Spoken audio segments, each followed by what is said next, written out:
आज की पौराणिक कथा का सार है कि आखिर जो पाप गंगा में धोया जाता है वो पाप कहाँ जाता है।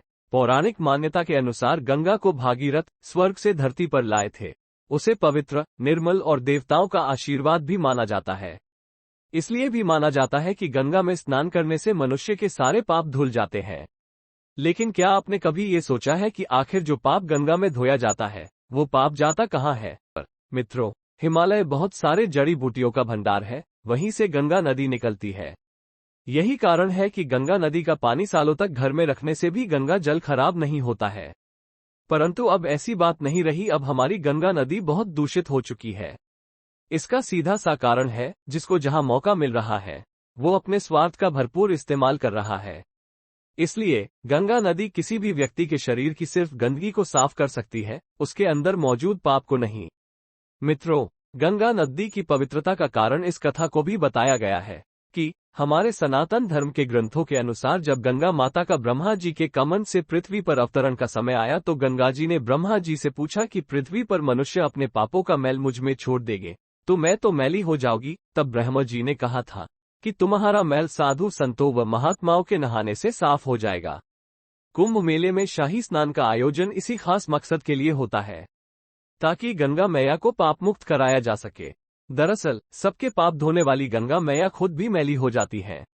इसीलिए कुंभ में सबसे पहले साधु सन्यासियों को सर्वप्रथम स्नान करने का अवसर दिया जाता है, जो समाज से दूर रहकर निर्मोही होकर भगवान में पना मन लगाए रहते हैं, ताकि अगर अंशमात्र भी मैल रूपी पाप हो तो वह भी दूर हो जाए। इस प्रकार गंगा जी का मैल दूर होता रहता है।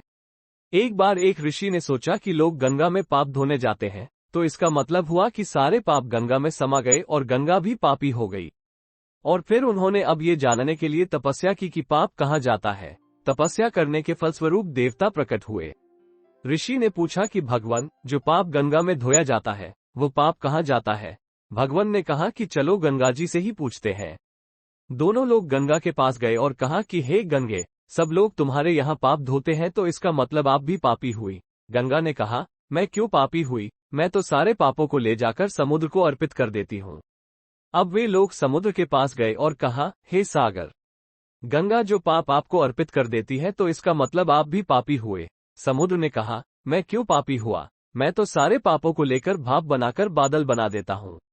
अब वे लोग बादल के पास गए और कहा कि हे बादल, समुद्र जो पापों को भाप बनाकर बादल बना देते हैं तो इसका मतलब आप पापी हुए। बादलों ने कहा, मैं क्यों पापी हुआ? मैं तो सारे पापों को वापस पानी बरसाकर धरती पर भेज देता हूँ, जिससे अन्न उपजता है और जिसको मानव खाता है।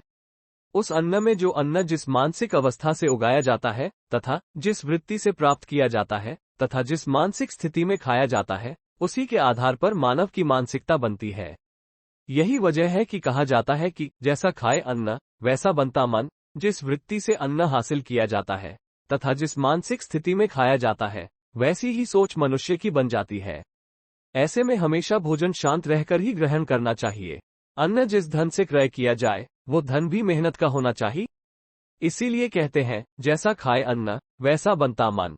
अन्न को जिस कमाई से प्राप्त किया जाता है और जिस मानसिक अवस्था में खाया जाता है वैसे ही विचार मानव के बन जाते हैं।